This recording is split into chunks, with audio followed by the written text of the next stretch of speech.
Hi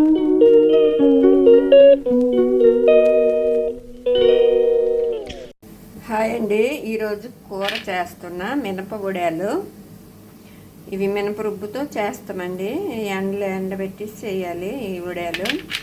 మినపొడాలు అంటాం వీటికి. మినపొడాలు ములక్కాడ కలిపి కూర చేస్తున్నా. ఇదండి ఉల్లిపాయలు, జీలకర్ర, ఆవాలు వేసాను పోపు. ఇది వేగుతుంది. ఇప్పుడు మినపొడాలు వేసుకోవాలి. ఇవి కొంచెంసేపు వేగాలి. టమాటాలు అండి, ఇవి ఉడకబెట్టేసాను. ఎందుకంటే ఉడకబెడితే గ్రేవీ లాగా మంచిగా వస్తుందని ఉడకబెట్టాను టమాటాలు. ఇగో ఉడయాలు వేగుతున్నాయి. ఇప్పుడు ఉడయాలు కొంచెం వేగావండి. నేనైతే ఇప్పుడు ములక్కాడ వేస్తున్నా. ఇగో ఇవి చిన్న ముక్కలుగా కట్ చేస్తాను ముందేనే.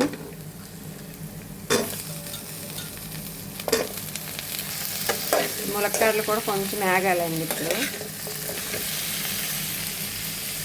ములక్కాడలు కొంచెం ఉడయాలు వేగావండి. ఇప్పుడు పసుపు వేసుకోవాలి. అలానే సరిపడా కారం వేయాలండి. పసుపు కారం వేస్తానండి. ఇప్పుడు ఇదిగండి ఒక గ్లాసుడు వాటర్ వేయాలి. ఇవి ఉడకాలి. ములక్కాడలు ఉడయాలు ఉడకాలండి, అందుకే గ్లాసుడు వాటర్ వేసాను. టమాటాలు తర్వాత వేయాలి ఉడికిన తర్వాత. కూరకు సరిపడా ఉప్పు వేసుకోవాలండి. ఇదిగంటే ములక్కాడ చిన్నోడి ఇప్పుడు ఉడికింది. ఇప్పుడు ఇగో ఈ టమాటాలు గ్రేవీ వేసేయాలి.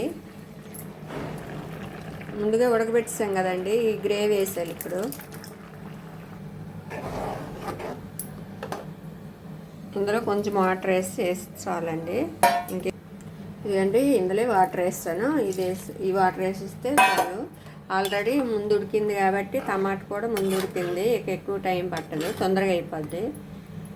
ఇట్లా గ్రేవీగా ఉంటేనే బాగుంటుంది కూర. ఇదిగండి కూర ఉడికిపోయింది. చివరిగా కొత్తిమీర వేసుకోవాలి.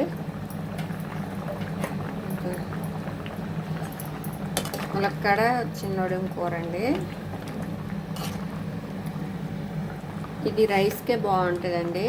చపాతీ కన్నా రైస్కి చాలా బాగుంటుంది. ఈ వడియాలు ఈ ఎండాకాలం చేసి పెట్టుకుంటే ఎప్పుడంటే అప్పుడు టమాటాలు అయినా అలా వేసి ఎప్పుడైనా వండొచ్చు. ఏం కూరలు లేని టైంలో. స్టవ్ ఆఫ్ చేసేస్తానండి. అయిపోయింది కూర. మీకు కానీ మా వీడియో నచ్చినట్టయితే లైక్ చేయండి, షేర్ చేయండి, ప్లీజ్ సబ్స్క్రైబ్ చేసుకోండి. థ్యాంక్ యూ అండి.